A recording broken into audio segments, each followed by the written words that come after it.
Now let's have a look at some signs of jinn possession. It's important to note that you may have one or more of these signs, but that doesn't mean that you are possessed. For example, there was a situation where there was a brother who he said, you know, when I read the Quran from memory, I'm okay. But when I read the Quran from the Mus'haf, from the actual book, I get a really bad headache. So the brother began to think, perhaps I am possessed. It turned out he had poor vision and he needed glasses. So when he was looking at the Mus'haf, he would get these problems. So let's not rush to say I'm possessed. So the first sign is there may be a sudden change in the personality or character of that individual. There used to be somebody who was very gentle. There used to be somebody who was flexible. There used to be somebody who was caring and loving. Then suddenly there's a sudden switch in their character or a sudden switch in their personality. Now they are very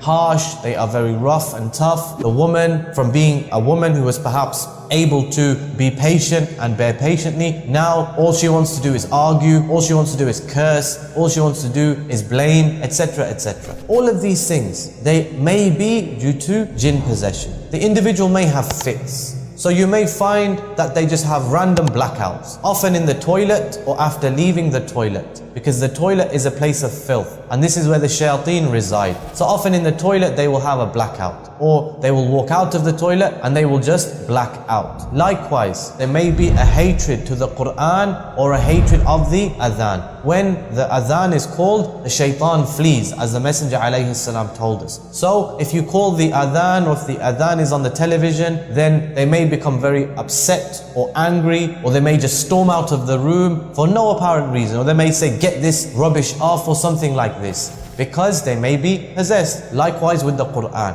If they are possessed, then they are going to have a hatred of the Quran, a dislike of the Quran. So if you're reading the Quran, they don't want to be in the same room, or they tell you to stop the recitation of the Quran. Because the Quran is a shifa, the Quran is a healing, the Quran is a mercy. And as Allah says, it only increases those wrongdoers in loss. They may also begin to speak other languages. So perhaps the person has never spoken Urdu in his life, or he's never spoken Arabic in his life. Suddenly he becomes fluent in Urdu, or he becomes fluent in a different language which he has never ever spoken. And you're thinking, how is that possible? How did you get to that situation where you're able to talk this language? Overnight, you are beginning to speak a different language. There may be a sudden increase in strength, or a change in their physical appearance. So, for example, there may be a woman who is only 5'2", 5'3", and she's a small woman, yet it takes 4 or 5 people just to hold her down. Or there may be a drop in the personal hygiene of the person. Or they may have a love of being isolated and secluded in dirty, filthy places. I've had cases where people, they don't take showers for 2, 3, 4 weeks on end. From being somebody who's very clean, suddenly they have a dislike